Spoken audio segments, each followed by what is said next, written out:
Title: The Mirror of Lost Souls. Chapter 1: The Inheritance. The letter arrived in an envelope thick with age. The yellowed paper seemed to have absorbed the years, its edges slightly curled as if it had witnessed countless winters. Emma Langley stared at the elegant script on the front, her hands trembling. The letter was from a lawyer, an old name she didn't recognize: Greystone Sable, Solicitors. She turned the envelope over, half expecting some hidden omen, something that would explain the cold shiver running down her spine. Her parents had died suddenly, tragically, in a car accident months ago, leaving her the sole heir to their estate. But this letter felt different. She couldn't explain why. It just did. With a hesitant breath, she tore open the envelope and unfolded the letter inside. The words were formal, precise, and yet Emma could feel the weight of every syllable, as though they carried something more than just information. Dear Miss Langley, we hope this letter finds you in good health, though we understand that recent circumstances have brought great sorrow to your life. It is with great care that we inform you of the passing of your late uncle, William Langley. His death has left a considerable inheritance, and as the sole remaining family member, you are entitled to his estate. This includes a large property in the countryside, situated on the outskirts of Ashford Hollow, a remote village known for its rich history. We strongly advise that you visit the estate at your earliest convenience. Your uncle's will contains detailed instructions for you regarding the property, and we believe it is best if you come in person to address his final wishes. We await your response with urgency. Yours sincerely, Greystone Sable Solicitors. Emma stared at the words, her throat tightening. Uncle William. She had never met him. She had heard whispers about him from her parents, rumors that he was an eccentric recluse, someone who had lived in a house deep in the woods, away from the reach of civilized life. It was strange to her, almost surreal. Her parents had spoken little about him, and she had never thought to ask. But now, he had left her something she knew nothing about. With a heavy sigh, she placed the letter on the kitchen counter and turned to the window. The late autumn sunlight filtered through the trees, casting long shadows that seemed to stretch toward her, as if reaching for something just out of sight. There was a strange heaviness in the air, a stillness that felt unnatural. Her mind raced with questions. What had he left her? Why now? And more pressing still, why had he left her this? The next day, Emma found herself driving through winding roads, the dense trees on either side closing in around her like a darkened embrace. The landscape had become more desolate with each passing mile, and the further she drove, the more isolated she felt. Her car was the only one on the road, the silence of the world pressing down on her like a heavy weight. The only sounds were the tires scraping against the gravel, the occasional chirp of distant birds, and the wind rustling through the dry branches. The GPS had long since lost signal, but she wasn't concerned. She had the address from the letter, Ashford Hollow. It wasn't much more than a collection of old, crooked cottages and winding roads, where the houses sat on hills that overlooked deep, dark forests. She had heard stories of this place, stories passed down like folklore from people who spoke of the land's strange energies, of how it was cursed or haunted.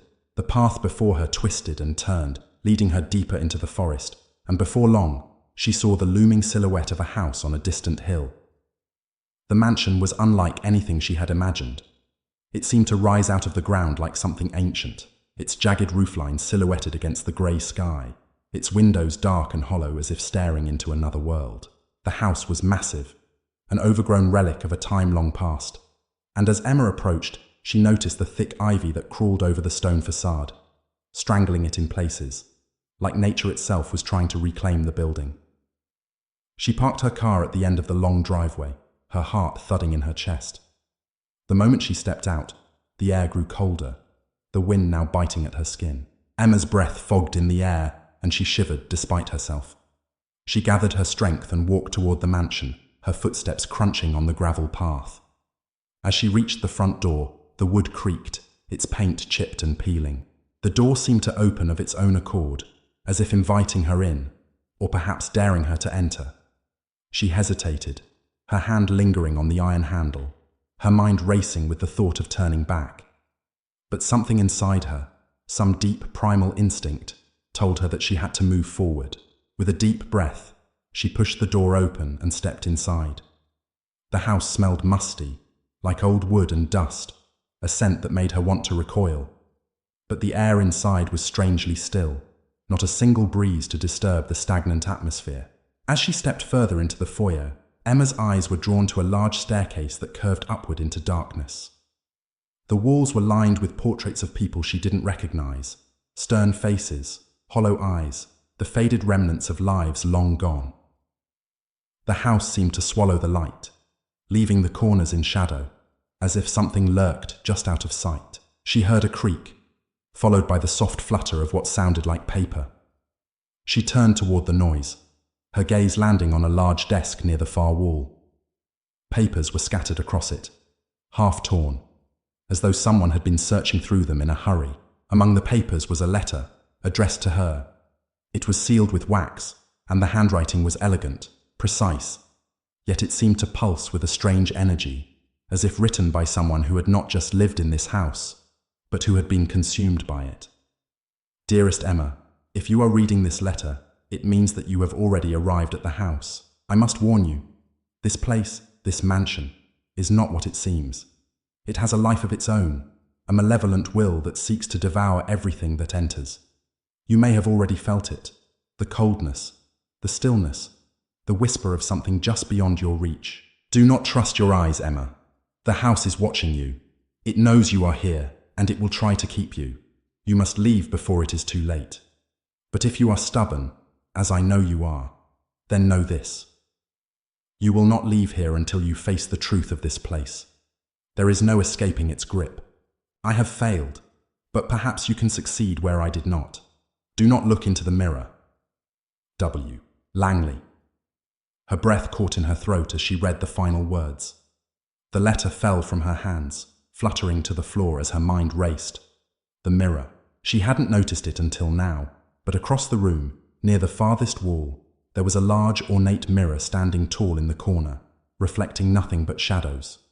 Emma's heart beat faster, and she instinctively stepped back from it, though her gaze never wavered from the reflection. The stillness in the air deepened as the shadows in the room seemed to stretch toward the mirror, growing longer and darker with every second. And then, the air shifted. The shadows moved. They seemed to breathe, to shift in rhythm with her heartbeat. A voice, faint at first, whispered her name. Emma turned sharply, but there was no one there. The coldness grew stronger, seeping into her bones. Her fingers brushed against the edge of the desk, and she quickly turned away, her heart racing in her chest. She knew she had to leave, but her feet wouldn't obey her.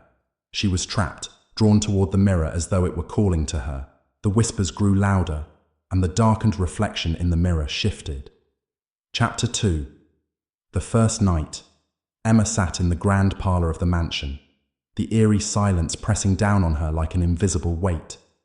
The fire in the hearth crackled and popped, its warmth doing little to ease the chill that had settled in her bones since her arrival. The letter from her uncle, William Langley, lay on the table in front of her, still bearing the ominous warning about the mirror. She couldn't seem to shake the feeling that the house was alive, its very walls watching, listening, waiting. She had spent the last few hours exploring the mansion, though exploring was too generous a word. The house felt more like a labyrinth, its dark corners and endless hallways twisting in on themselves, leading her deeper into its unsettling embrace.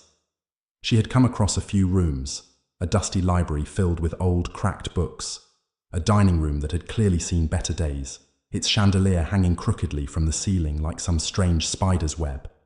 But each room felt abandoned, as though it had been frozen in time. And then there was the mirror. She had avoided it, just as the letter had advised. It sat there, in the corner of the parlor, reflecting nothing but shadows, its frame ornate and ancient. The glass, though still polished, held a strange depth, as though it could pull her in if she looked too long. Emma had been determined not to give in to the growing urge to look into it.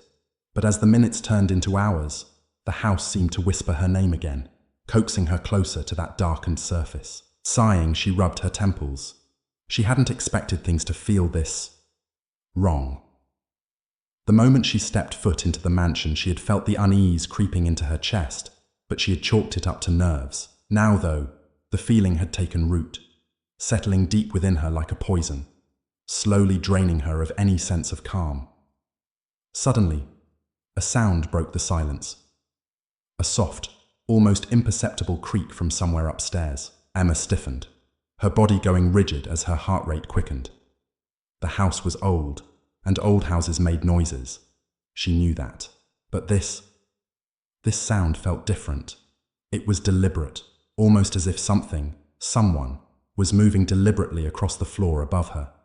She stood up, her knees weak, and glanced toward the staircase that wound its way up into the dark second floor. The staircase was imposing, its wooden steps worn with age, leading up into an impenetrable darkness. She couldn't see the top, but she could feel it. Whatever was waiting there, it was beckoning her, just as surely as the mirror had. With a deep breath, Emma tried to convince herself it was nothing. Perhaps the house had simply settled. Or perhaps it was the wind, howling through the trees outside, making the house groan in protest. But then, she heard it again. Another creak, this time louder. It was followed by a soft thud. She took a step forward, then another, her feet moving on their own, drawn toward the staircase as if some invisible force was pulling her along. The darkness above seemed to swirl, thickening like fog, making the air grow colder, denser, as though the house itself was exhaling. The feeling in her chest tightened, a knot of dread tightening with every step. But Emma's curiosity won out, pushing her forward. She had to know what was up there. The house had been silent for so long, but now it was as if it were alive again, awakening from some long slumber.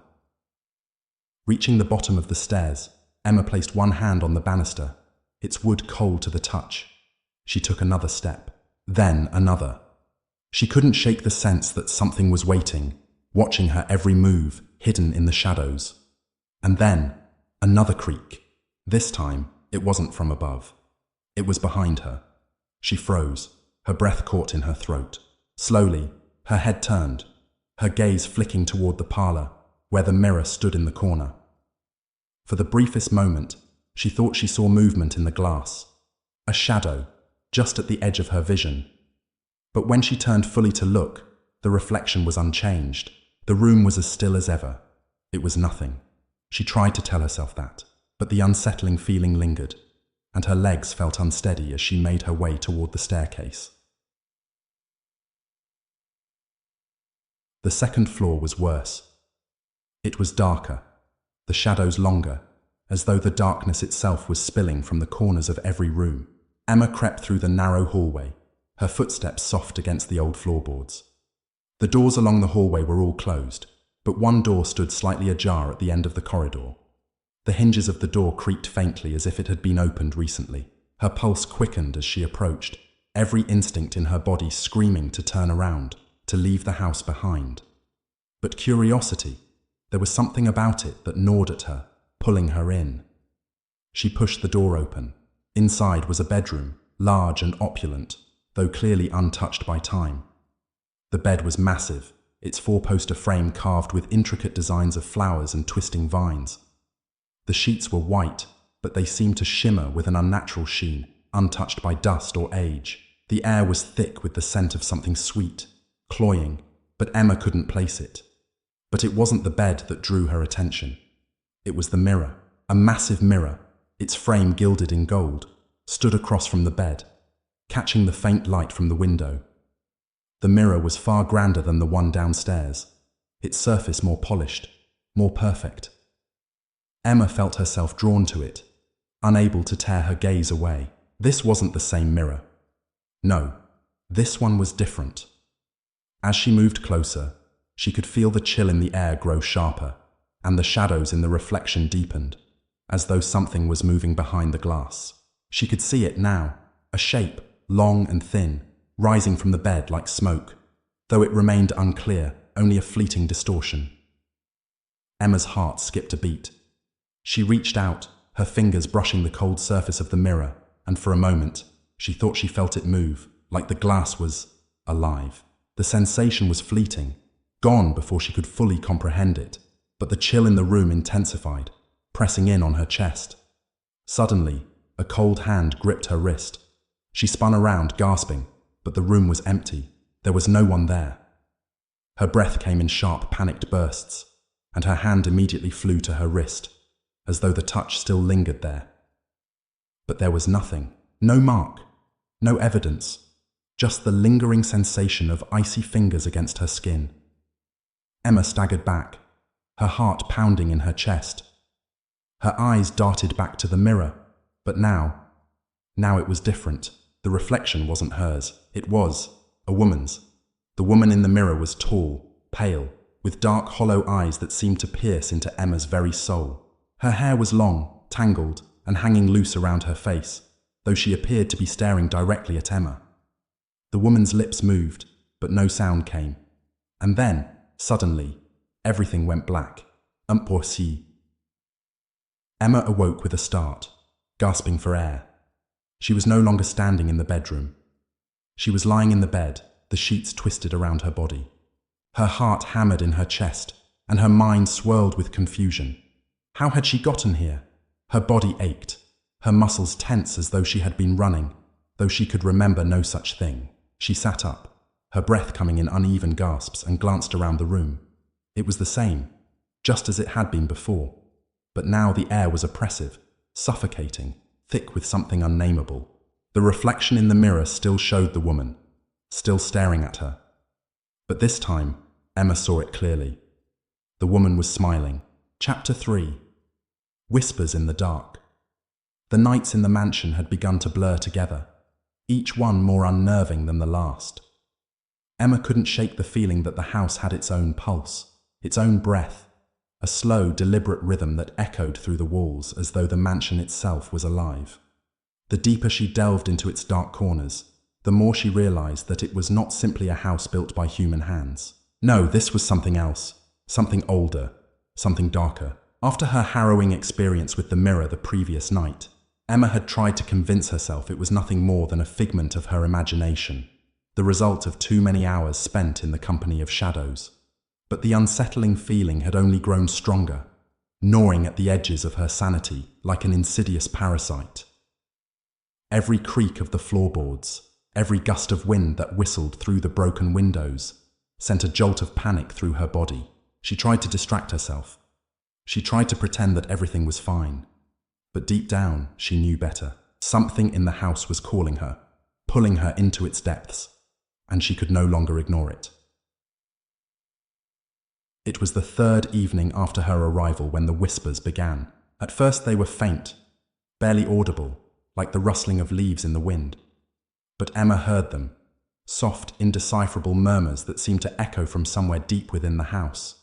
She had dismissed them at first, telling herself it was simply the old house settling, its wooden beams groaning under the weight of the years. But then, the whispers grew louder.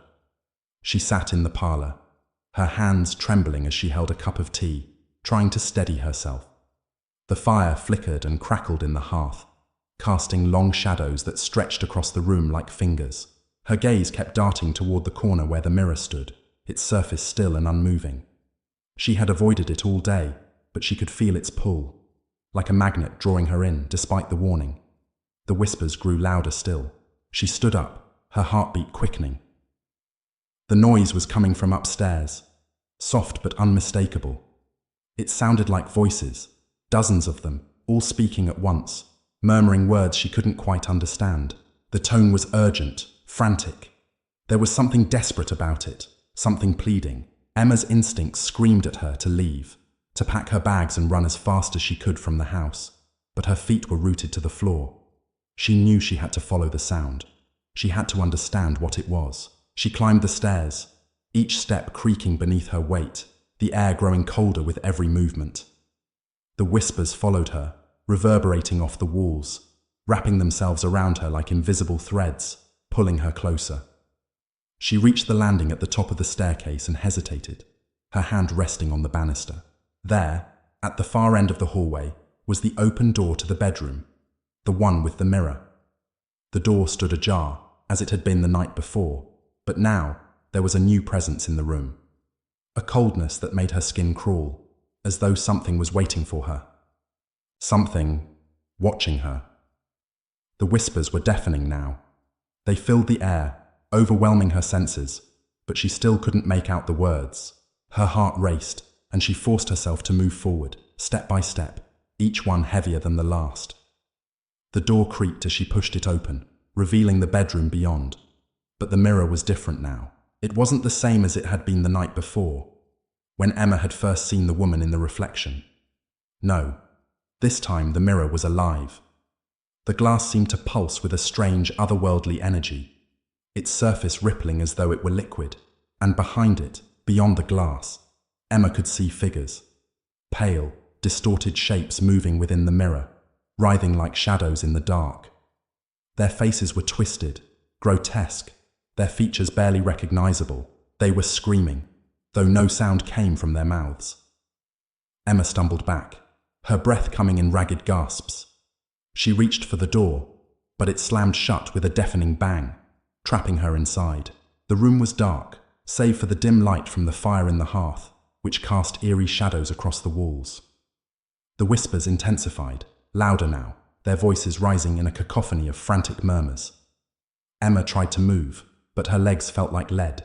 It was as if the house itself was holding her captive. And then, just as suddenly as it had started, the room fell silent. Emma stood frozen, her body trembling. She could still feel the weight of the silence pressing down on her, suffocating her. But the whispering had stopped. For a moment, everything was still. Everything was silent, but not for long. From the corner of the room, she saw it, a figure, tall and thin, stepping out of the shadows. Its face was obscured, its features hidden beneath a hooded cloak, but Emma could feel its eyes, cold, empty eyes, locked onto hers. The figure moved closer, gliding effortlessly across the floor, its presence so palpable that it seemed to fill the entire room. Emma wanted to scream, but no sound came. She wanted to run, but her body wouldn't obey. The figure stopped just in front of her, its shadow casting a long, twisted shape on the floor. It raised a hand, long, bony fingers that reached toward her like a spider's legs. Emma's breath caught in her throat, and she tried to back away, but she was rooted to the spot. And then, the figure spoke. Its voice was a low whisper, barely audible, but it sent chills down Emma's spine. "You shouldn't have come here." The words echoed in her mind, reverberating through her skull like a terrible, haunting melody. Emma felt her knees buckle beneath her, her body sinking to the floor as the room spun around her. Her vision blurred, and for a moment, she thought she saw the figure smile, a slow, twisted smile that seemed to stretch impossibly wide across its face. The next thing she knew, the room was gone. Chapter 3. Whispers in the Dark continued. Emma's breath caught in her throat as the room around her seemed to close in, the walls pressing tighter, the shadows darker. The figure before her had not moved, but it didn't need to. Its presence alone was enough to paralyze her with fear. Every instinct she had screamed at her to run, to flee, but her body refused to obey. It was as though the air itself had thickened, suffocating her. "You shouldn't have come here," the figure whispered again, its voice scraping against her consciousness like fingernails on glass.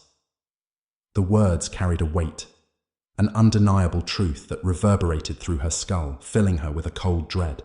The figure took a slow, deliberate step closer, and Emma's heart hammered in her chest. Her pulse was a drumbeat, drowning out the silence that now blanketed the room. She tried to speak, to demand who or what it was, but her voice failed her. The words caught in her throat, choked out by a paralyzing fear. The figure's hand, unnaturally long and thin, reached toward her again, its fingers curling as though they had a life of their own. Emma didn't move. She couldn't move. All she could do was stare, her eyes wide in terror. As the hand hovered above her face, cold air swirling around it. The fingers seemed to stretch, elongating like tendrils of smoke, almost touching her skin. And then, nothing. The figure vanished as suddenly as it had appeared. One moment it was there, its presence pressing down on her with an overwhelming force, and the next, it was gone. The room was empty, save for the flickering shadows cast by the firelight and the oppressive silence that weighed heavily in the air. Emma's body trembled uncontrollably as she slowly gathered the strength to push herself to her feet. Her legs felt weak, like rubber, and her head swam with confusion. What was that thing? Was it real, or was she losing her mind? Her hand instinctively reached for the door handle, but it was no use. The door had locked itself again, trapping her inside. She turned back to the room, her eyes searching for any sign of the figure, but there was nothing, only the cold, empty space. She took a shaky step forward, glancing toward the mirror. The reflection was the same as it had always been, still, silent, undisturbed. But Emma couldn't shake the feeling that something was watching her from behind it, something that wasn't quite human. She approached the mirror cautiously, every fiber of her being urging her to turn and leave.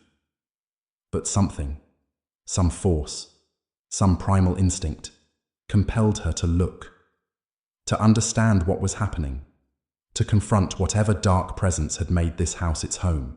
Her fingers brushed the surface of the mirror, and for a brief moment, she thought she saw something move in the reflection, a flicker, like a shadow crossing the glass. She pulled her hand back, heart racing. And then, the whispers started again. At first they were faint, barely perceptible, like a distant murmur carried on the wind. But as they grew louder, more distinct, Emma's breath hitched in her throat. The voices, now a cacophony, spoke in a language she couldn't understand. They were coming from the mirror. No, from within the walls. From the very foundation of the house itself. Her hands shook as she gripped the edge of the mirror, her eyes wild with fear. She could feel it now, the coldness, the weight of something unseen pressing down on her. It wasn't just a feeling, it was real. There was something there behind the glass, reaching out to her. Without thinking, she slammed her hand against the mirror. The glass shuddered, sending a ripple through the surface, distorting her reflection for just a moment. But when the ripples subsided, the mirror was different. It wasn't the same reflection. The woman, no, the figure, was back. This time, the figure's face was not just a vague blur. No, it was clearer now, more defined. Emma could see the eyes, black as coal, sunken and hollow, staring at her with an intensity that made her blood run cold. The woman's face was twisted in pain, as though she had been through some unimaginable suffering. Her skin was pale, almost translucent, as if her very being was slowly fading away. But there was something else, something far more terrifying. The woman's mouth began to move, slowly, hesitantly, but the words she spoke were not of this world. "You are too late," the woman whispered, her voice low and hoarse, like the rustling of dry leaves. "You cannot undo what has been done." Emma stumbled back, the cold sweat beading on her forehead. She couldn't breathe. The room seemed to close in around her, the walls pressing against her chest. Her mind raced, trying to comprehend what was happening. But nothing made sense. The woman in the mirror wasn't just a reflection. She was something else, something alive. And she was trying to tell Emma something important, something that could be the key to escaping this nightmare. But before Emma could respond, the woman's face contorted in agony. Her mouth stretched wide, an unnatural grin that sent waves of terror crashing through Emma's body. And then the woman reached out. Not through the mirror, but from within it, her hand passing through the glass like it was water. Emma screamed and stumbled back, her heart racing in her chest. "Get out!" the woman hissed, her voice now a guttural growl. "You cannot save them." The mirror began to crack, tiny fissures spreading like spiderwebs across the surface. The air grew colder still, a freezing chill that pierced through Emma's skin, numbing her to the bone. She backed away from the mirror, her mind screaming at her to run, to escape before it was too late. But as she turned to flee, the door slammed open with a force that shook the entire room. Emma spun around, her eyes wide in terror. But there was no one there. No figure, no shadow. Just the open door, the hallway beyond, stretching out into the darkness, and the whispers. They were louder now, almost deafening. "Leave. Leave now, before it's too late." With trembling hands, Emma bolted for the door, her mind too frantic to think, her body too afraid to stop. She stumbled into the hallway, the whispers following her, echoing off the walls, growing louder with every step. She had no idea what was happening. She didn't know who the woman in the mirror was, or why the house seemed to be alive. But one thing was clear. She couldn't stay here. Chapter 4. Echoes of the Forgotten. Emma could not shake the feeling that she had awakened something ancient, something older than the house itself. The oppressive silence that had once enveloped the manor had begun to shift, as though the very walls were conspiring against her, whispering secrets of long-forgotten tragedies. After the terrifying encounter with the figure in the mirror, Emma's mind swirled with confusion and fear. She had thought the worst was behind her, but it only seemed to be the beginning. She couldn't explain what had happened, nor could she dismiss the chilling words that the woman had spoken. "You cannot undo what has been done." What did that mean? What had been done? And how was she involved? Her hands trembled as she paced the hallway, the cold air gnawing at her skin. The house seemed colder now, more hollow, as if the very atmosphere was thickening. Shadows stretched unnaturally long across the walls, creeping around corners like tendrils of an unseen creature. Every creak of the floorboards beneath her feet felt like a warning, and the faintest rustle of air made her glance nervously over her shoulder. In a desperate attempt to regain control, she decided to explore the rest of the house, searching for answers. Something, anything, that could make sense of the madness she was experiencing. The house had a life of its own, a pulse she could feel with every step she took. The air hummed with energy, as though the walls themselves were holding their breath, waiting for her to make the wrong move. She reached the grand staircase, its carved banisters twisted and gnarled, as though the wood had been warped by years of suffering. The stairs seemed to sag under her weight, groaning with age and perhaps something darker. Each step downward felt like an eternity, as if the very act of descending into the house's depths was a form of submission. The lower levels of the manor were shrouded in darkness. The windows here were boarded up, sealing out the light and leaving the rooms in a permanent twilight.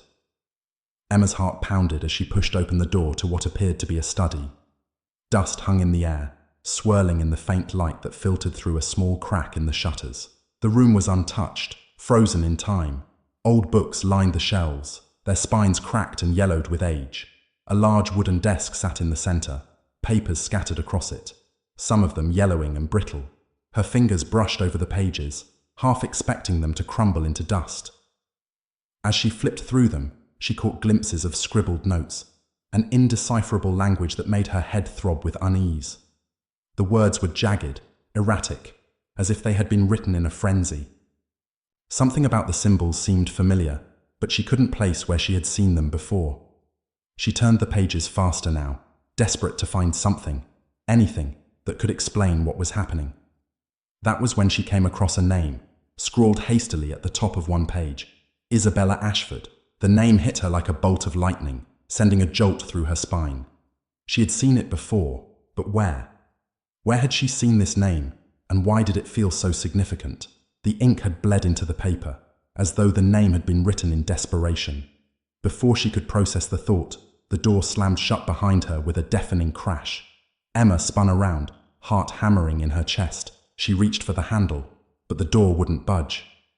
Panic rose in her throat as she frantically yanked at it, pulling with all her strength, but it was as if the door was locked from the other side.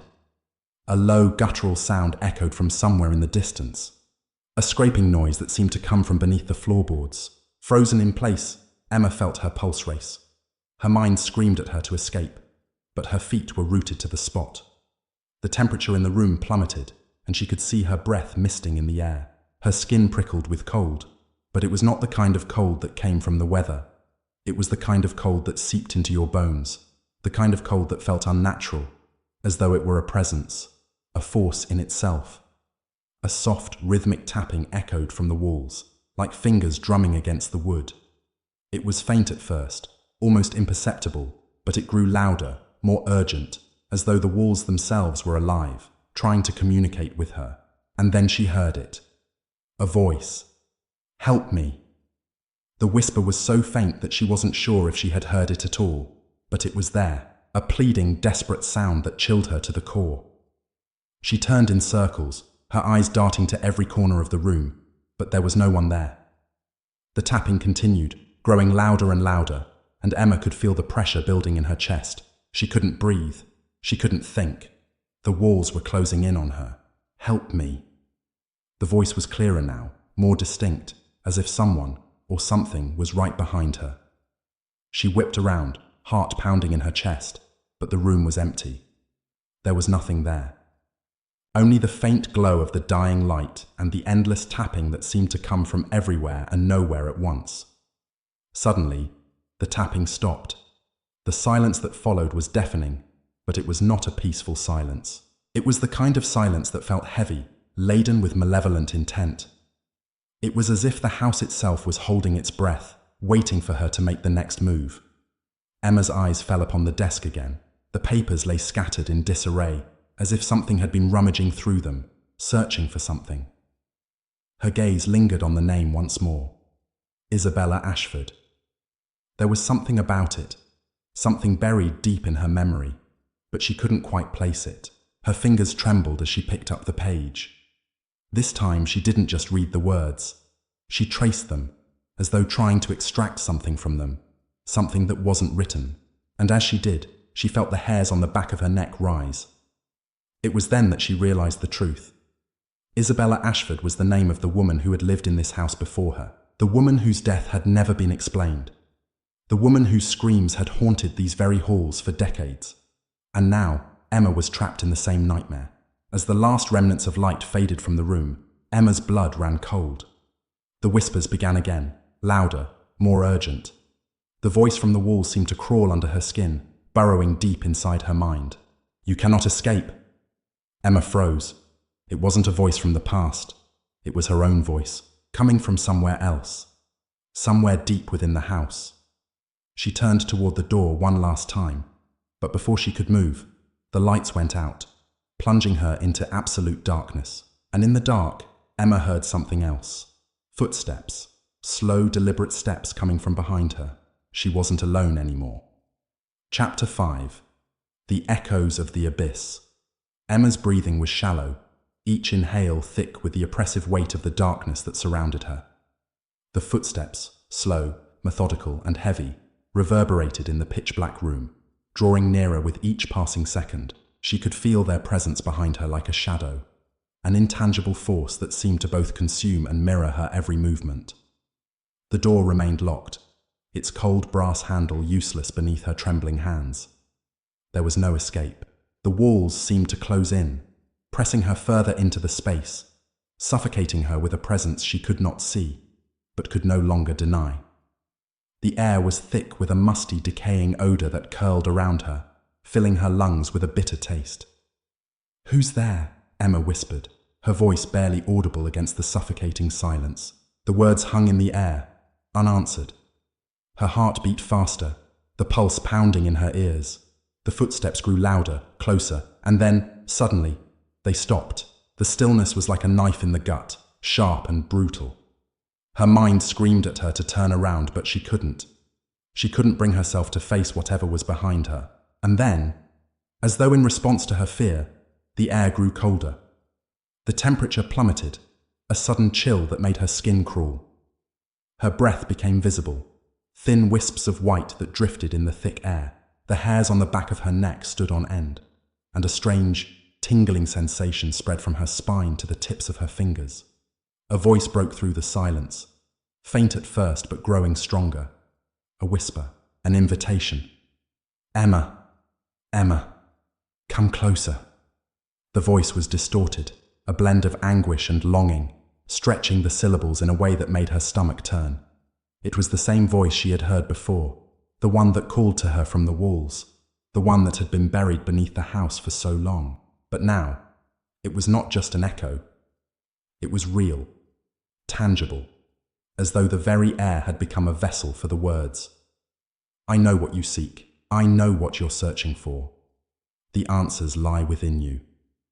Her heart slammed against her ribcage, the rhythm erratic, as though it might burst from her chest. Panic surged, filling her throat with a metallic taste, but her legs refused to move. She could feel herself being drawn toward the voice, an invisible force pulling her closer, urging her to come forward. The chill deepened, numbing her skin, but she couldn't bring herself to escape. It was as if some unseen hand held her in place, tethering her to this moment. to this room. Her mind raced, trying to make sense of what was happening. The house was alive. She had to admit that now. It was not simply haunted. It was something older, something far more sinister. The spirits of those who had lived here, trapped in time, were not mere phantoms. They were a part of the house, woven into its very fabric, their pain and suffering twisting the walls into something that defied reason. "I've been waiting, Emma," the voice continued, now a low, mournful whisper that seemed to crawl beneath her skin. "Waiting for you to find me, to understand." Her breath quickened as she suddenly felt a cold hand brush her shoulder, icy fingers that sent a shockwave of fear through her body. She whirled around, but no one was there. The room was empty. Yet, the feeling of being watched, of being surrounded by unseen eyes, persisted. In the corner of the room, near the farthest wall, something caught her attention. A faint glow, pale, sickly, seemed to emanate from the cracked floorboards. The light flickered like a dying candle, casting long, distorted shadows that twisted unnaturally. Her eyes were drawn to it, as though her very soul was being pulled toward the source of the glow. Without thinking, Emma stumbled toward it, her hand reaching out as though guided by some force beyond her understanding. She knelt down, heart pounding as she placed her palm against the floor. The wood was cold to the touch, colder than the air, as though it had been frozen in time. And then, as her fingers brushed over the surface, the glow intensified, seeping through the cracks, flooding the room with an ethereal light. Suddenly, the floor beneath her gave way. Emma gasped as the ground collapsed beneath her, and she fell into the darkness below. The descent. The fall seemed endless, a spiral into the unknown. Her body twisted in mid-air, her limbs flailing, as she plunged deeper and deeper into the bowels of the house. The air grew thick, damp, and suffocating, each breath harder to take than the last. Her mind reeled, images flashing before her eyes, faces, broken and torn, screaming in agony, their eyes pleading for mercy. The house was alive, yes, but not in the way she had thought. It was a tomb, a place where the dead had been forgotten, where their voices and memories had become trapped. The ground finally gave way to solid earth, and Emma crashed into the dirt with a painful thud. The wind knocked from her lungs. She groaned in pain, her body aching from the impact, but she quickly pushed herself to her feet. Her surroundings were bleak. Cold stone walls, the faint smell of decay, and the distant sound of water dripping from somewhere far above. She wiped the dirt from her face and looked around, trying to make sense of her surroundings. This was no ordinary cellar. The walls were covered in strange symbols, carved into the stone like a language she couldn't understand. Some of the symbols were faint, nearly worn away by time, while others seemed fresh, as if they had been inscribed only moments ago. A low, guttural sound echoed through the chamber, like a whisper, but it wasn't a voice. It was something deeper, older, a presence that emanated from the walls themselves. Emma felt the hairs on the back of her neck rise as the ground beneath her feet vibrated with an unnatural force. Something was moving below her, something that had been waiting. And then she saw it, the source of the light, a pedestal, rising from the ground like an altar, upon which rested a dark obsidian stone. The glow emanated from it, sickly and unsettling, bathing the entire room in an otherworldly light. The stone seemed to pulse with a life of its own, as if it were breathing, alive in a way that nothing else in this forsaken place was. Emma felt an irresistible pull toward it. She tried to resist, but it was futile. The stone called to her, beckoning her to come closer, to touch it. She knew that if she touched it, everything would change. But something inside her screamed not to. Yet, with every step she took, the feeling grew stronger. Her body was no longer her own, her will no longer her own. She was a puppet, and the stone was the master. As she reached out, her fingers brushing against the cold surface, a scream, her own scream, echoed in her mind. It was too late. The stone had claimed her. Chapter 6. The Hollow Echo. The stone in Emma's hand thrummed like a beating heart, its pulse matching the frantic rhythm of her own. A cold sweat trickled down her back as her fingers clutched its obsidian surface, as if the stone itself were drawing from her energy, feeding off her fear.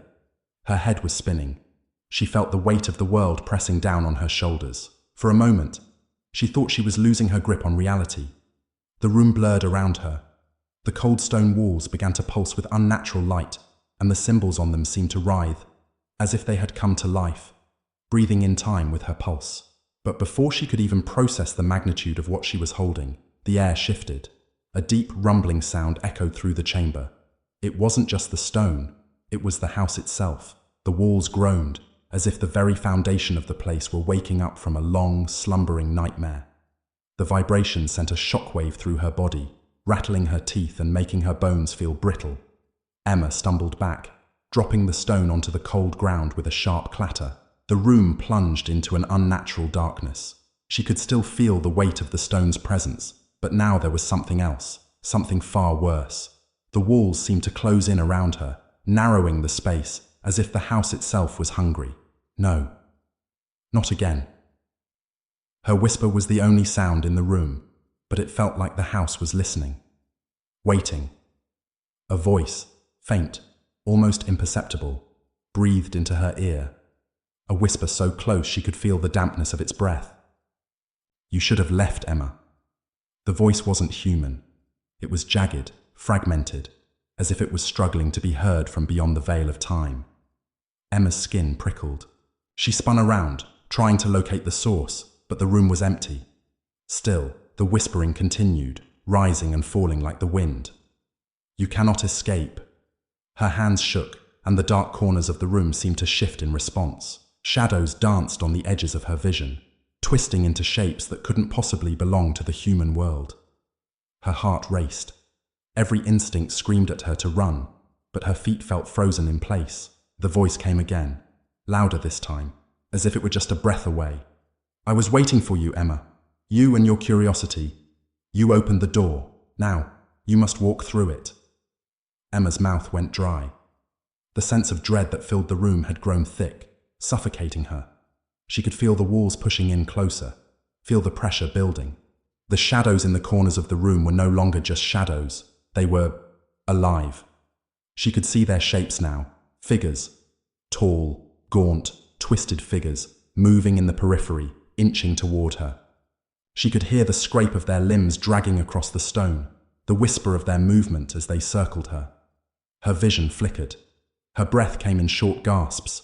Her limbs felt heavy, unresponsive, as if the house had its grip on her, dragging her down, pulling her deeper into the labyrinth of madness she'd found herself in. She stumbled backward, her hand brushing against the obsidian stone once more. The moment she touched it, the room seemed to freeze. Time stopped. The figures in the shadows stood still, frozen in place as if they were waiting for her command, waiting for her to make a choice. She had to make a choice. A part of her, some primal instinct deep within, told her to drop the stone and run, to flee from the madness and never look back. But another part, darker, more insidious, whispered in her ear, urging her to grasp the stone again, to reclaim the power it promised. "You are already one of us, Emma." The voice came again, but this time it sounded like 1,000 voices, layered on top of each other, each one twisted with sorrow, anger, and longing. "You always were. You are the one we've been waiting for." And then, without warning, the stone began to pulse in her hand. Not with the gentle hum of before, but with a violent, erratic beat, as though the very essence of the house was alive within it. The ground beneath her feet trembled as the air thickened, pressing against her like a weight too heavy to bear. For a fleeting moment, Emma could see the room as it once was, before the darkness had consumed it. A beautiful chamber, grand and ornate, filled with rich tapestries and antique furniture. But the vision faded as quickly as it came, replaced by a suffocating blackness that now filled the space. The shadows in the room began to move again, no longer hesitant, but aggressive. The figures rushed toward her, faster now, their limbs jerking unnaturally as they closed in from all sides. Emma screamed, her voice caught in her throat, but the sound was swallowed by the darkness. The walls seemed to collapse in on her, the very air thick with the weight of forgotten souls, trapped and bitter. She could hear them whispering, their voices merging into a cacophony of despair, urging her to join them in the abyss. You are one of us now, Emma. The words felt like chains, wrapping themselves around her chest, squeezing the air from her lungs. She couldn't breathe. She couldn't think. The pressure of the stone in her hand, the pull of the house was too much. It was crushing her spirit, drawing her into the depths of its madness. Come closer, the voice whispered again, as if coaxing her forward into the unknown. We're waiting. And then, as if in answer to the call, the stone erupted with light, a brilliant, blinding light that consumed everything. The shadows recoiled, the air crackled with energy, and the walls of the room seemed to breathe, pulsing with a life that was far older than anything Emma had ever known. Emma closed her eyes, her mind spiraling into oblivion, as the stone's power enveloped her, pulling her deeper into its grasp. The truth beneath the stone. When she opened her eyes again, she was no longer in the chamber. She was standing in an endless field of blackened earth. The sky above was a bruised, swirling mass of purples and greys, as if the very heavens were weeping for what had come to pass.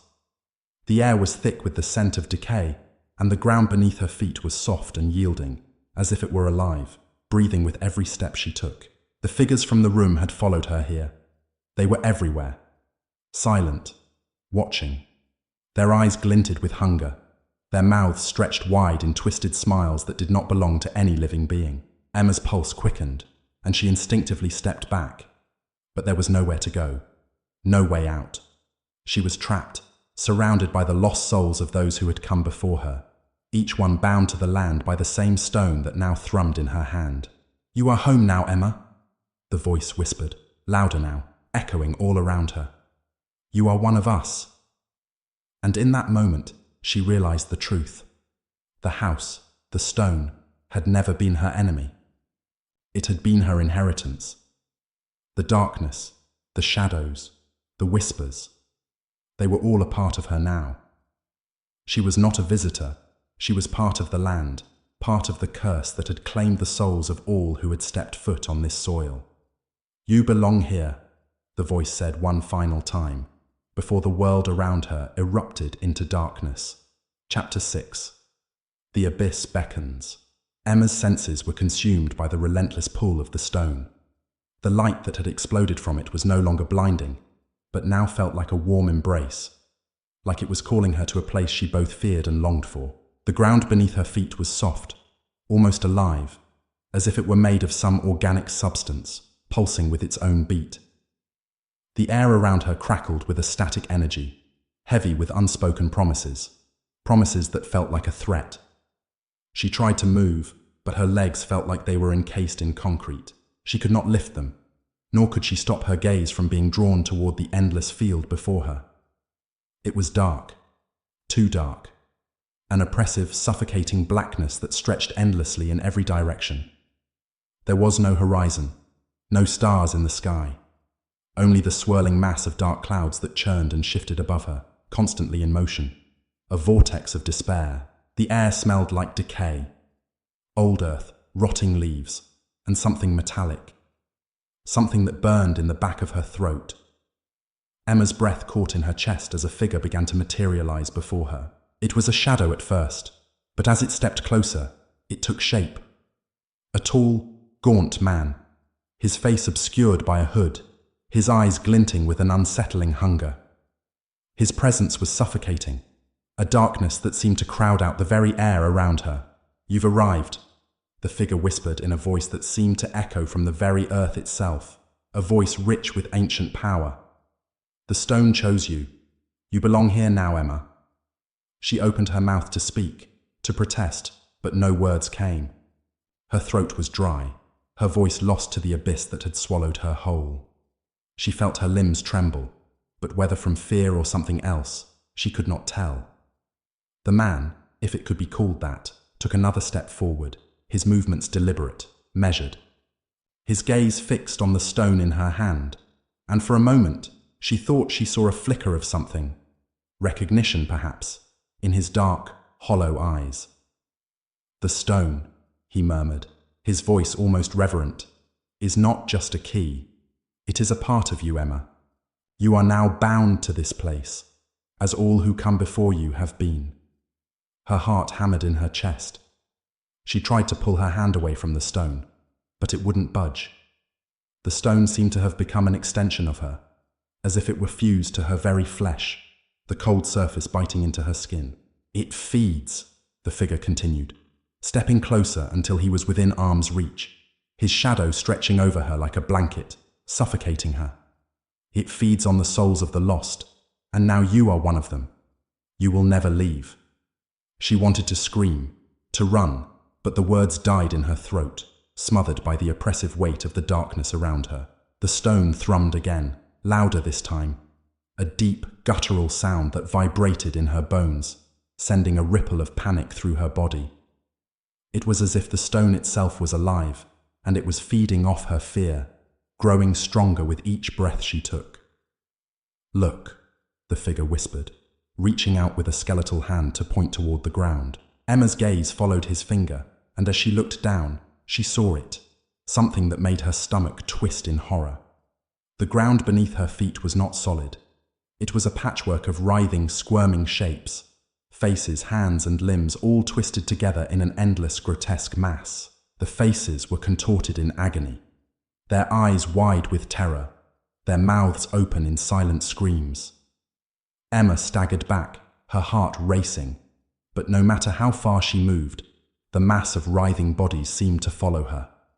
"They are the ones who came before you," the figure said, his voice cold, filled with a strange satisfaction. "Their souls are trapped here, feeding the land, feeding the stone, and now you too will be part of the feast." Emma's pulse quickened. She felt her legs grow weak beneath her, and for a moment she thought she might collapse. The whispering voices of the lost souls filled her ears, their words unintelligible, but their meaning was clear. They were all screaming for release, for freedom. But there was no release. The stone pulsed again, its light flickering in time with her heartbeat. The figure took another step closer, his cold fingers brushing the stone in her hand. Emma gasped, feeling a surge of energy course through her body. It was like nothing she had ever felt before. Raw, untamed power, both terrifying and intoxicating. "You feel it, don't you?" the figure crooned. "The power, the hunger, it calls to you. You cannot deny it. You will become part of this place, just like the others. Your soul will join theirs, and together you will feed the stone for eternity." Emma's breath caught in her throat. No, this couldn't be happening. This couldn't be real. She had to fight. She had to escape.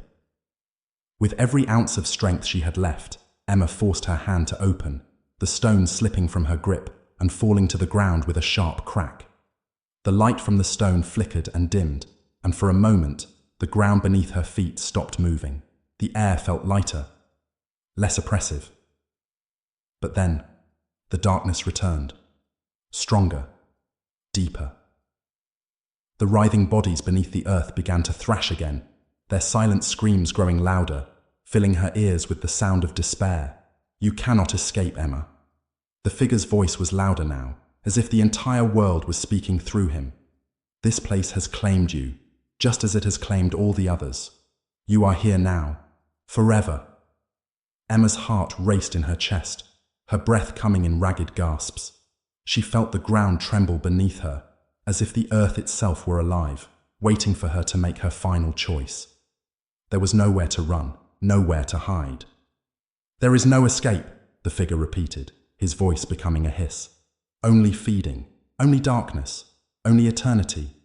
And then, just as Emma felt the weight of that final truth settle over her, the ground beneath her feet began to crack open. The earth split, a massive chasm appearing before her, yawning wide like the mouth of some great beast. From the darkness, a hand reached up, long and twisted, fingers curling like the claws of a nightmare. Emma wanted to scream, but no sound left her lips. The hand gripped her ankle, pulling her down into the abyss. The figure's laughter echoed in her ears, hollow and cold, as she was dragged into the endless dark. Chapter 7. The Whispering Graves. The sky above was a deep, bruised purple, churning like a bruise left too long, heavy with the weight of 1,000 unsaid things. The world seemed to have drawn a breath, as if waiting for something. some dark signal to tear the veil between what was and what could never be again. Emma stood at the edge of a forgotten graveyard, the wind carrying the scent of old earth and damp stone, the air thick with the weight of time itself. The gravestones were crooked, some half sunken into the earth, others leaning at impossible angles, as though the very ground beneath them could no longer bear their weight. The tombstones had names, but the words were obscured by the creeping moss and the staining of centuries. The bones of the forgotten had been buried here for so long, their names buried with them, swallowed by the earth. Yet, the whispers of their souls never ceased. She had wandered into the cemetery without meaning to, as if something had drawn her here, guided her without her even realizing.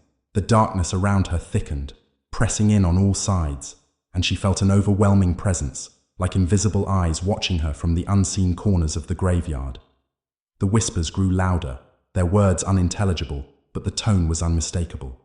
Urgent, pleading, filled with something that bordered on desperation. The ground beneath her feet shifted again, as though the cemetery were alive, breathing with an ancient hunger.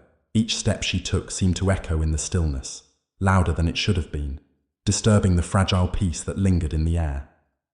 The wind began to pick up, sweeping past her, carrying a faint, almost imperceptible sound, like soft, distant sobbing. "Help us!"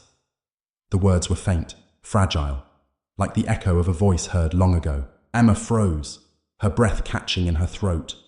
The whisper was so close, yet no one was there. It seemed to pulse in the air around her, as though the very graves had come alive with voices from beyond. Emma turned around, but there was nothing. Nothing but the crumbling tombstones and the gnarled trees that surrounded her. The path she had followed to the graveyard was no longer visible, as if the land itself had swallowed it whole.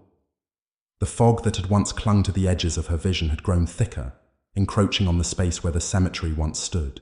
There was no way out. "Help us!" The voice repeated, a little louder this time, more insistent, as though it were coming from deep within the earth itself. Emma's heartbeat quickened, a sense of dread washing over her like a cold tide. She had heard that voice before, hadn't she? She strained to remember, but the memory was hazy, slipping through her mind like smoke. She took a step forward, drawn by the voice, compelled by something she could not name. The grave seemed to shift beneath her, as if the dead were restless, awakening from a long slumber. The fog curled around the bases of the gravestones, seeping through the cracks in the earth like the fingers of unseen hands. In the center of the graveyard stood a monument, a mausoleum, weathered by time and neglect. It was different from the other graves, grand, imposing, as though it had once belonged to someone important. The door of the mausoleum stood ajar, creaking slightly as if inviting her to enter. Emma hesitated, a sinking feeling in her stomach, but the whispers. They had become louder now, growing in intensity, filling her ears with a cacophony of sorrow and fear. "Help us! Help us!" With a force that felt beyond her control, she stepped toward the mausoleum, the whispers pulling her in like the tide pulling at the shore. The door creaked open wider as she approached, the shadows within seeming to beckon her forward. Inside, the air was cold and musty, thick with the smell of old stone and decay. The walls were lined with crypts, each one covered in a fine layer of dust, the names engraved upon them long since worn away.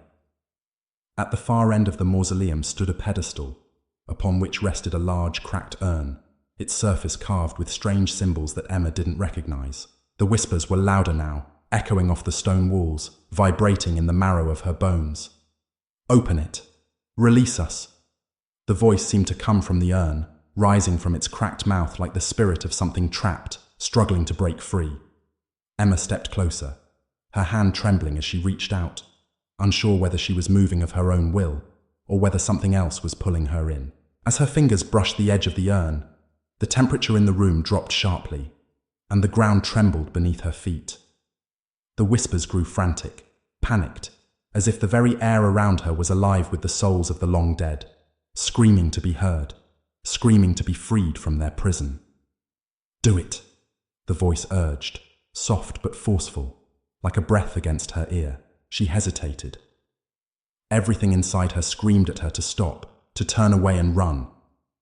but something deep within her, something primal and dark, urged her forward, compelling her to open the urn. She was no longer sure who she was, whether she was still Emma, the girl who had stumbled into this place, or if she had become something else, something darker. Her hand closed around the urn's lid, and with a force she didn't know she possessed, she twisted it open. At first, nothing happened. A heavy silence fell over the mausoleum, and Emma stood frozen, her breath held in her chest. But then, a low rumbling sound filled the air, like the growl of a beast from deep within the earth. The shadows in the room seemed to shift and writhe, coalescing into a form, a figure, tall and dark, standing just beyond the edge of her vision. The urn exploded with a deafening crack, and a wave of energy surged through her. The ground beneath her feet cracked open, and the walls of the mausoleum groaned as if they, too, were being torn apart by the force. The air became thick with a choking, oppressive heat.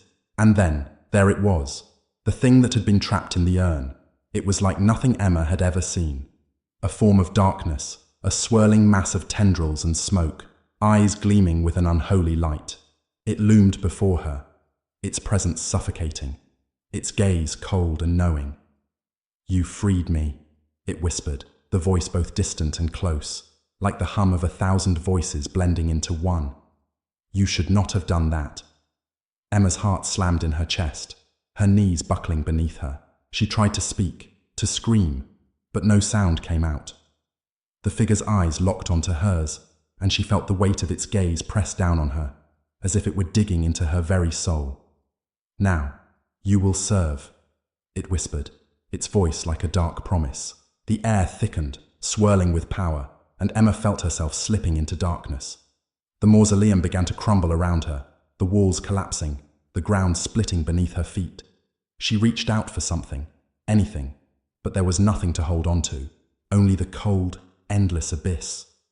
The figure reached for her, its tendrils curling around her body, and she knew deep down that this was not just a monster, not just an ancient force of darkness. This was something far worse, something that had been waiting for her. Chapter 8. The Harvest of Souls.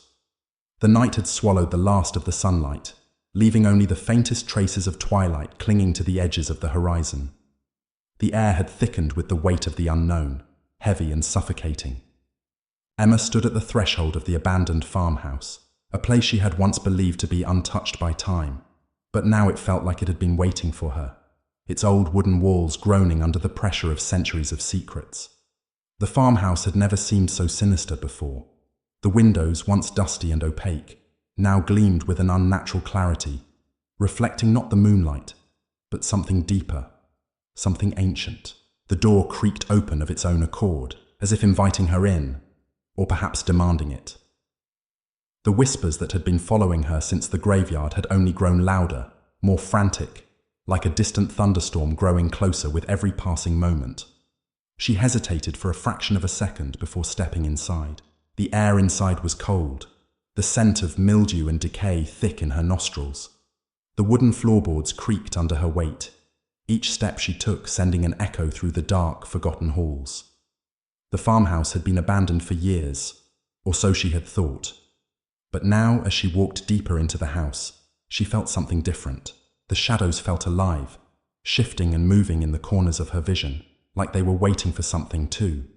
She moved into the main room, the place where she had once found solace in the quiet of the countryside.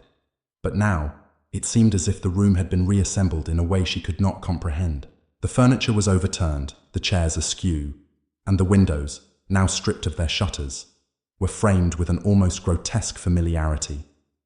It was as if the house had been rearranged to make space for something new. The whispers reached a crescendo as she crossed the threshold into the kitchen. A single candle flickered on the table, its flame dancing in a way that made no sense. The shadows it cast flickered and twitched, as if alive, reaching, beckoning, pulling her deeper into the dark, suffocating air of the house. Her breath came in shallow gasps, a gnawing fear gnawing at the edges of her mind, telling her that she should leave, that she should never have come. But something, the same thing that had led her here in the first place, urged her forward. There, in the center of the room, stood an old wooden chest. She had not noticed it before, and yet it felt like it had been there forever, standing in the middle of the room as if it had always belonged. The whispers grew louder as she approached, as though the chest were calling to her, urging her to open it. Her heart pounded in her chest, a rhythmic beat that seemed to sync with the sound of the whispers, which had become a maddening chorus of voices, some familiar, some strange, all of them filled with fear and desperation. "Open it," one voice hissed, a chilling whisper that scraped along her spine. "You must know." Emma reached for the chest, her hands trembling, the weight of the voices pressing against her chest, suffocating her. She hesitated, her fingers hovering over the latch. There was no going back. With a slow, deliberate motion, she opened the chest. Inside was a single object, a small, intricately carved box, no bigger than the palm of her hand. It was made of dark wood, its surface smooth and cool to the touch. The carvings on the box were strange, arcane symbols that seemed to shift and writhe under her fingertips, as though they were alive. The air around her grew thick with the stench of rot, a nauseating smell that made her stomach churn. She picked up the box, feeling the weight of it in her hands, as if it were heavier than it should have been. The voices, now a cacophony of desperate whispers, surged in her ears. "You must open it!" The words repeated over and over, filling her mind with a maddening urgency. She could not ignore them. She could not fight the compulsion that had taken root in her heart. Without thinking, she opened the box. At first there was nothing, no blinding light, no sudden change. But then, the shadows in the room seemed to stretch, pulling toward the box like tendrils of smoke. The whispers grew louder, coiling around her, filling her mind with images of places she had never seen, faces she did not recognize, and memories that did not belong to her. She staggered back, clutching the box to her chest as the shadows twisted and writhed around her. The room seemed to be closing in on her, the walls bending inward as if the house itself were alive, hungry for something, her soul, her very essence. The shadows gathered at the center of the room, coalescing into a shape, a figure, tall and menacing, standing just beyond the edge of her vision. Its form was indistinct, a shifting mass of darkness that seemed to pulse with a life of its own. The air grew colder, the temperature dropping to a point where Emma could see her breath condensing in the air. "You've opened it," the voice whispered, deep and guttural, like the growl of something ancient. "Now you are ours." Her blood ran cold as the figure stepped closer, its form becoming more defined. It was something other, something that did not belong to this world, a creature of shadow, with eyes that gleamed like embers, burning with a hunger that could not be sated. The whispers crescendoed into a single unified scream. Emma stumbled back, but there was nowhere to run. The house had swallowed her whole, and there was no escape from the darkness that now surrounded her. The figure reached for her, its long, shadowy fingers brushing against her skin like cold steel. The world seemed to shift around her as the shadows enveloped her, pulling her deeper into their embrace. "You must serve," the voice hissed in her ear, and she felt herself slipping into the darkness, her body growing heavier, her vision narrowing. The last thing she saw before the shadows consumed her was the box, its carvings now glowing with a faint, sickly light, as if it were watching her, waiting for her to give in completely. And then, there was nothing but the silence. Chapter 8. The Harvest of Souls, continued. The darkness closed in around Emma with a suffocating grip, as though it had been waiting for her all along. The figure that had once been a mere shadow now loomed over her, its form becoming solid, horribly, impossibly solid. Its presence was so heavy, so malevolent, that she could feel it pressing down on her chest, making it difficult to breathe.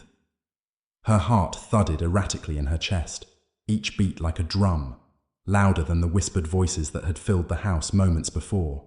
"Join us," the voice whispered again, this time not in her ear, but in her very mind. Its tone was insidious, crawling into the deepest corners of her consciousness. The words burrowed under her skin, alive, alive with terrible hunger. The darkness seemed to swirl around her like a living thing, encircling her in its cold, foul embrace. Emma's hand still clutched the box, Her fingers trembled, the weight of the box increasing with every passing second. It was as if the box itself had become a part of her, something she could neither hold nor release. It pulsed with a sickly, otherworldly energy, like a heart beating from somewhere beyond the veil.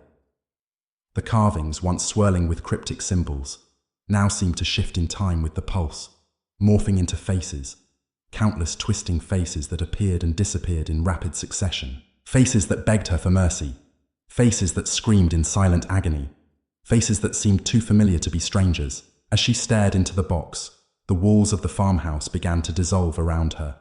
The room stretched, warping and distorting as though reality itself was no longer tethered to the physical world. The wooden floorboards disappeared into an abyss of black, and the walls seemed to fold inward, closing her in. And then, a noise, a faint, rhythmic tapping. It was coming from inside the walls. The sound was hollow, like bones knocking together. It was subtle at first, almost imperceptible, but then it grew louder, more frantic. There was something moving inside the house, something that was not supposed to be there. The tapping grew louder, faster, and then it stopped, only to be replaced by a low, guttural growl that vibrated through the very floor she stood upon. Emma's breath hitched in her throat. Her pulse quickened as she spun around, eyes wide, searching for the source of the noise. The shadows in the corners of the room had begun to shift again, darker now, more alive. And in the distance, at the far end of the hallway, the soft glow of candlelight flickered from a room she had never seen before. She stumbled toward the hallway, drawn inexplicably toward the light. Her heart was racing, the whispers growing louder, louder, until they filled her head completely. "You must see," they hissed, each voice growing more desperate, more pleading. "You must understand." The light at the end of the hallway beckoned her, and Emma followed it, step by shaky step. With every footfall, she could hear the growling noise growing closer. It wasn't just a growl anymore. It was a series of snarls, as though something terrible was awakening in the darkness. As she reached the doorway at the end of the hall, her breath caught in her throat. The room was small, bare, save for a single table in the center. But upon the table was a mirror. Not a mirror like any she had seen before, but a grotesque, cracked thing, its glass warped and fractured in strange patterns. The glass shimmered, shifting as if it were alive, the surface reflecting not her own image, but that of the room she had just left, a room filled with shadows and whispers. And then she saw it. The reflection in the mirror wasn't hers. It was her face, yes, but not. Her eyes were wide with terror, her mouth frozen in a silent scream. But behind her reflection, behind her, the figure was standing, the tall, shadowy form that had haunted her steps, the dark figure that had been following her since the moment she opened the box.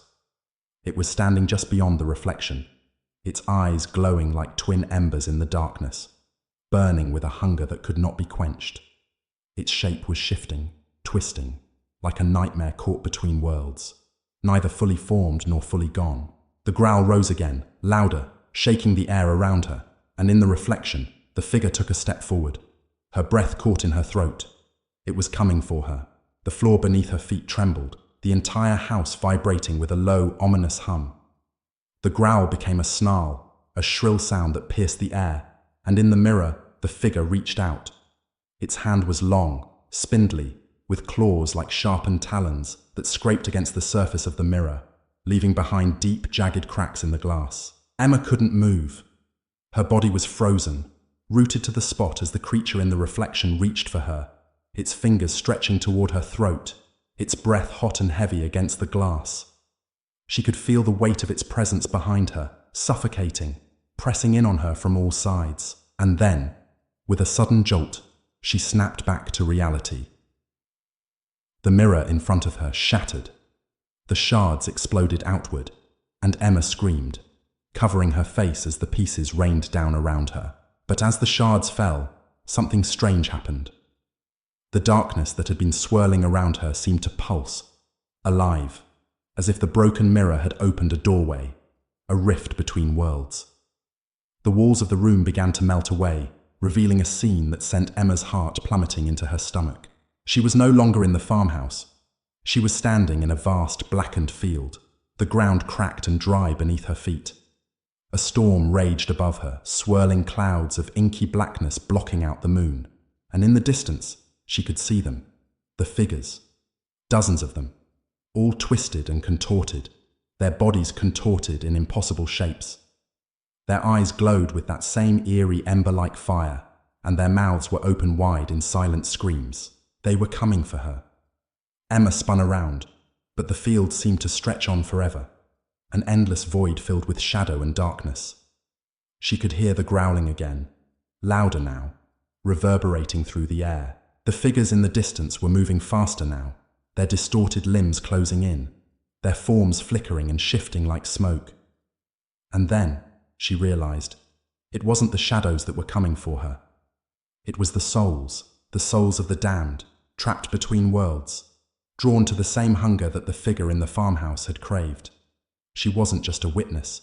She was part of the harvest. The shadows that had been stalking her weren't just ghosts.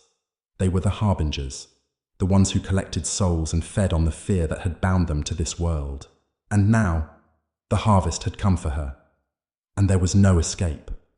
Chapter 9. The Whispering Void. Emma's feet dragged across the blackened earth as the shadows advanced. The souls, the twisted figures, came closer, their skeletal forms writhing in the darkness like serpents coiling around her. Their faces were nothing more than hollow eyes and gaping mouths, their screams muffled, as if trapped within the very air around her. She stumbled backwards, her legs unsteady, the weight of terror pulling her down. She could feel their presence. No, their hunger. A gnawing, unrelenting force that threatened to consume her whole. Each step she took, the ground seemed to sink beneath her, as if the earth itself was pulling her into its grasp, dragging her deeper into the abyss. But it wasn't just the ground that was shifting. The very fabric of the world around her seemed to warp and stretch, reality folding in on itself like an old, tattered cloth. The dark sky above, once filled with a storm of swirling black clouds, now shifted into something more horrific.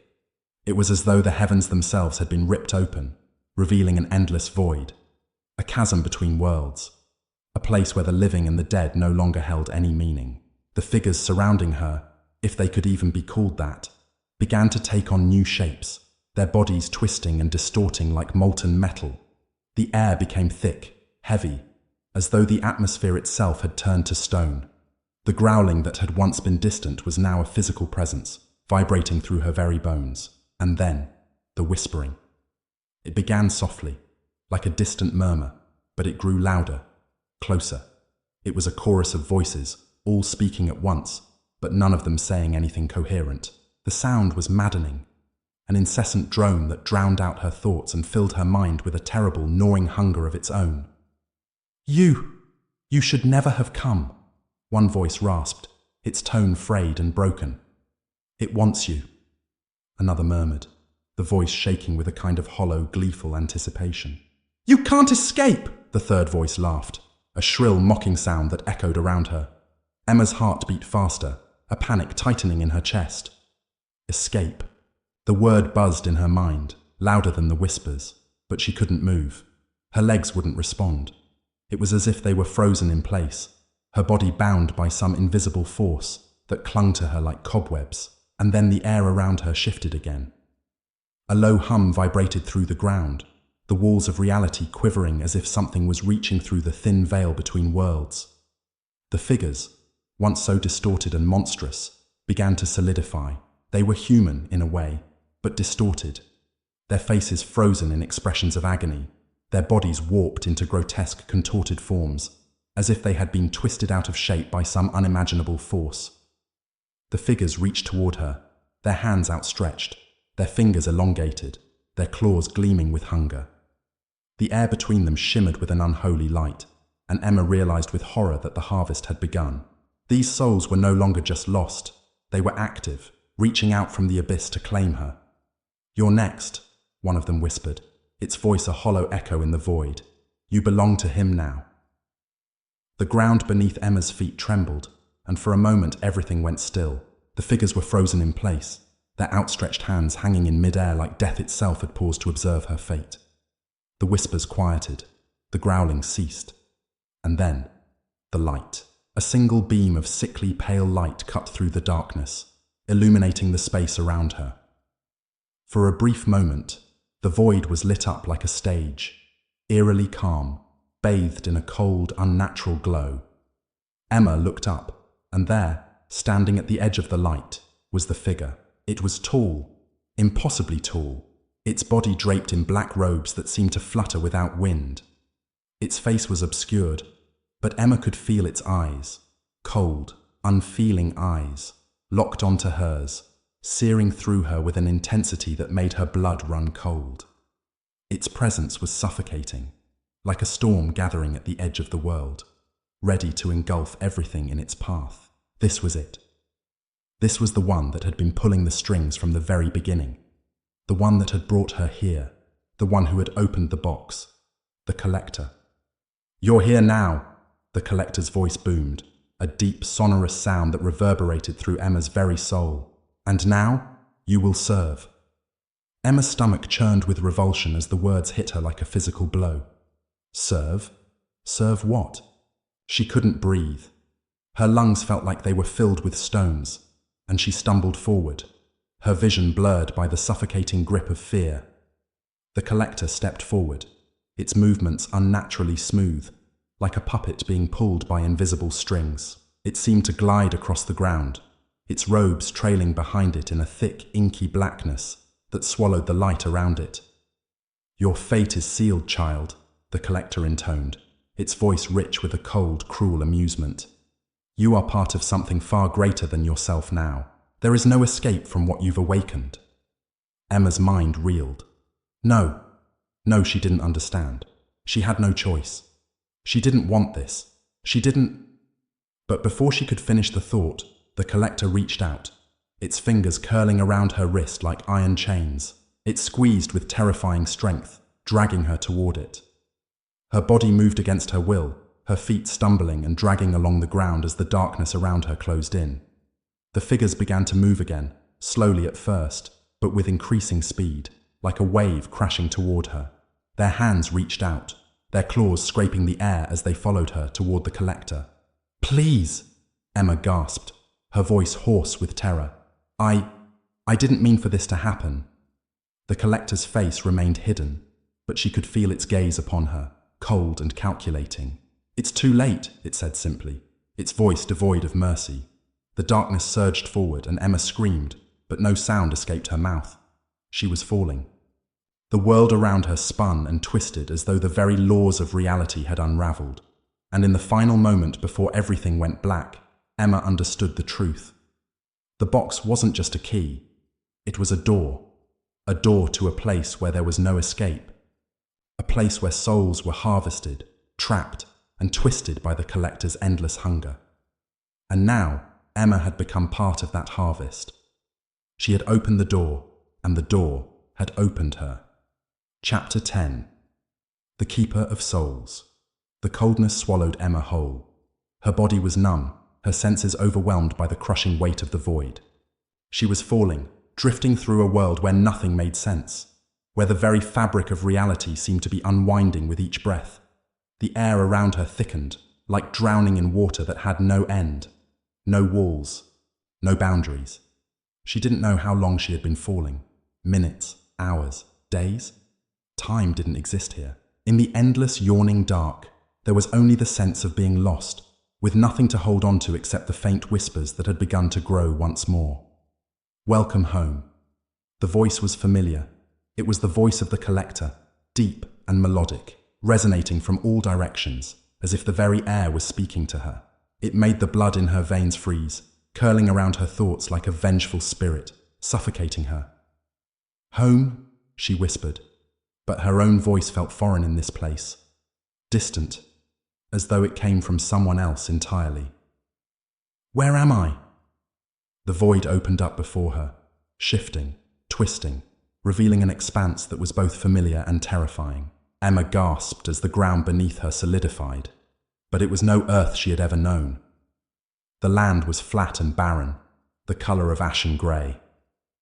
Jagged rocks jutted out from the ground like the broken bones of some long-dead creature, and the air was thick with an unnatural fog that clung to her skin.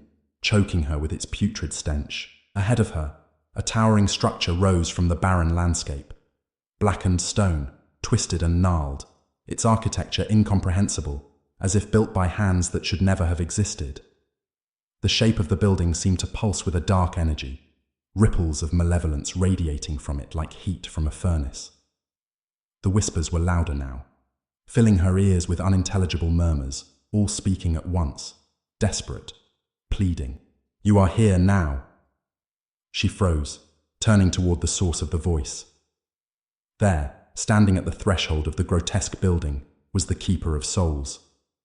Unlike the Collector, the Keeper was not a faceless, shadowy entity.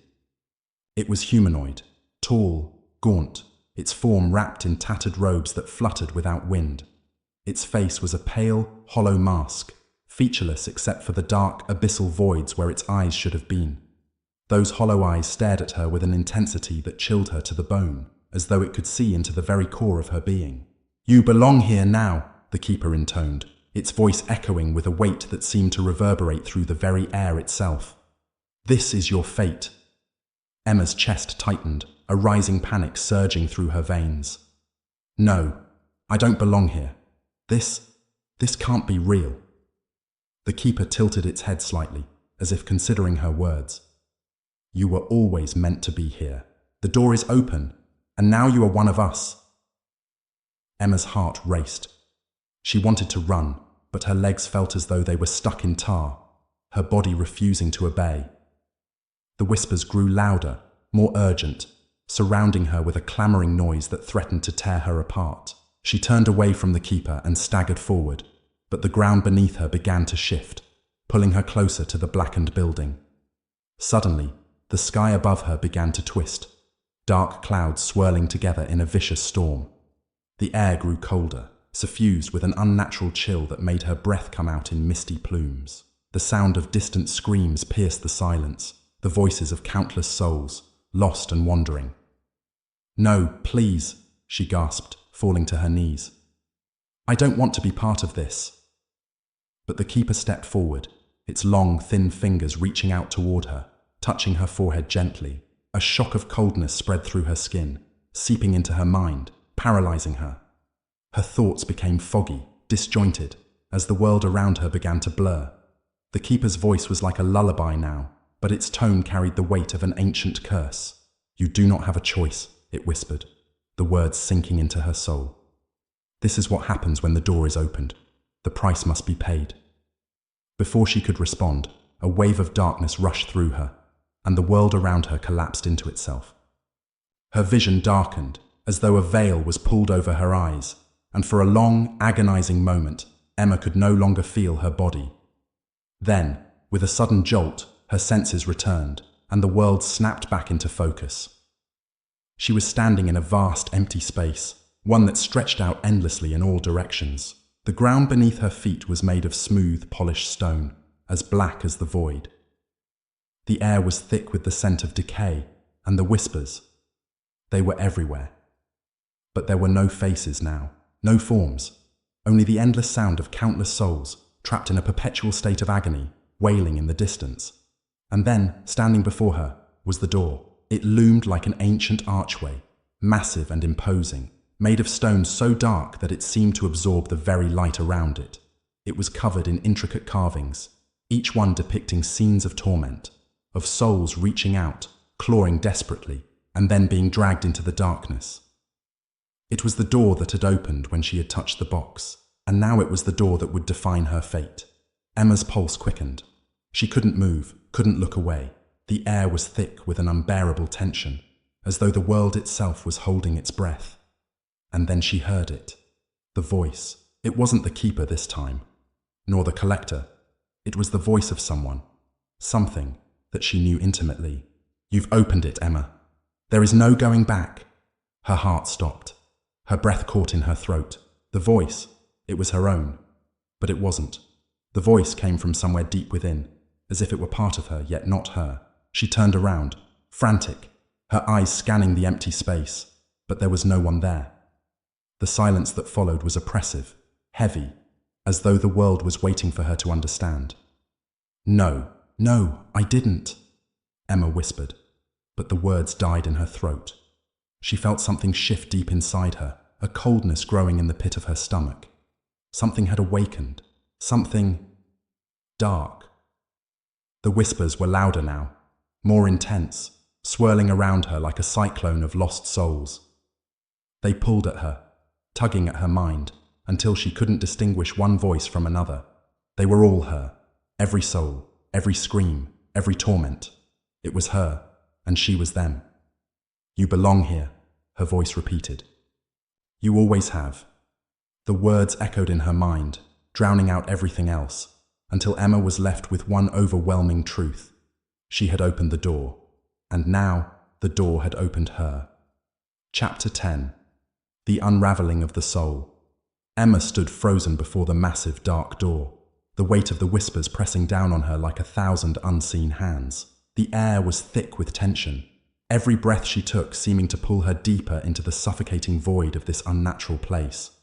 Her mind reeled as the voice, her own voice, echoed inside her skull, reverberating in every corner of her being. "You belong here," the voice whispered again. But this time, it wasn't just a reminder, it was a command. The voice was not her own, yet it was. It was as if her essence had splintered into 1,000 fragments, each one calling out to her, drawing her closer to the door. "You always have." Her chest tightened with fear. "No." She shook her head, trying to reject the words, trying to escape the suffocating realization that something inside her had already begun to unravel. The whispers, those tortured souls, were not just around her anymore. They were inside her, clawing at her mind, trying to tear away the last remnants of her identity. Emma stumbled backward, trying to retreat, but the ground beneath her shifted, becoming unstable, as though it too was part of the dark forces at work. The black stone floor cracked open, revealing a chasm of pure darkness, an abyss that seemed to stretch into eternity. "You cannot escape," the voice said again, this time coming not from one direction, but from every direction at once. It echoed, reverberating off the walls, resonating in the very core of her being. "You have opened the door. And now, you will face what lies beyond it." Suddenly, a figure appeared before her, stepping out of the inky darkness, as though it had always been there, waiting. It was tall, draped in a flowing black robe that seemed to absorb the light, making the air around it feel colder, more oppressive. Its face was a hollow mask, as pale as death itself, with hollow eyes that seemed to stare right through her, seeing into the very essence of her soul. "The Keeper," Emma whispered, her voice trembling. She had seen the Keeper before, but now it seemed to take on a different form. The figure before her was no longer an enigma, no longer a mere observer.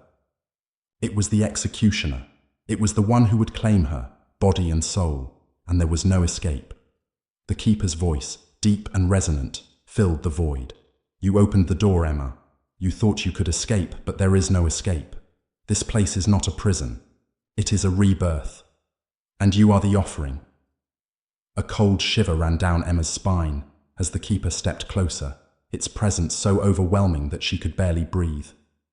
"You opened the door to take what you wanted, power, knowledge, but now you must understand the cost. Your soul is no longer your own." Emma shook her head violently. "No, please, I didn't." The Keeper raised a hand, silencing her, and with a single motion, it gestured toward the door behind her. "Look then." Against her will, Emma turned, and her gaze fell upon the door once more.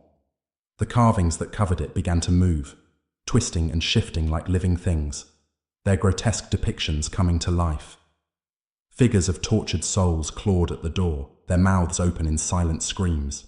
Their eyes, empty, hollow, devoid of life, stared at her, and their presence seeped into her mind, like poison filling every crevice of her thoughts. Her heart raced. The door, the whispers. It was all part of a bigger plan, a plan she had never understood, a plan she had only begun to realize now. The Keeper spoke again, its voice a low, terrifying murmur. "You are not the first to open the door. You will not be the last. The door was built for those like you, those who believe they can control what they do not understand. I didn't know, Emma stammered, her voice barely a whisper. She was overwhelmed with a feeling of dread, a suffocating awareness that everything was spiraling beyond her control. You will soon learn, the keeper replied, its voice softer now, almost sympathetic. You will learn what lies beyond, and you will never leave. Suddenly, the ground beneath Emma's feet trembled. The air became thick with a dark, oppressive energy, and the whispers turned into a chorus of anguished screams, each one more desperate and frantic than the last. The walls around her seemed to close in, the very fabric of reality warping and twisting like a living thing. Emma stumbled back, her hands outstretched as if to push the world away. Please, I don't understand. What do you want from me? The keeper's hollow eyes never left her. It took a step forward, its face mere inches from hers, and its voice dropped to a low, menacing whisper. You have already given everything. You will be the vessel. The door opens, and the souls inside it will come free. The words struck her like a physical blow. She staggered, her mind racing, trying to make sense of the chaos unfolding around her. The keeper was not just a gatekeeper. It was the key, the one who controlled what came through the door and what was locked away. No, Emma cried out, backing away. I won't let you do this. I won't let them out. The keeper's hollow, empty gaze softened slightly, but there was no warmth in it, only cold, unyielding inevitability. You cannot stop what is already in motion. The door is open, and the souls within it will find their freedom, whether you want it or not. You cannot fight what you have awakened. As the keeper's words sank in, Emma felt the ground shift beneath her once again.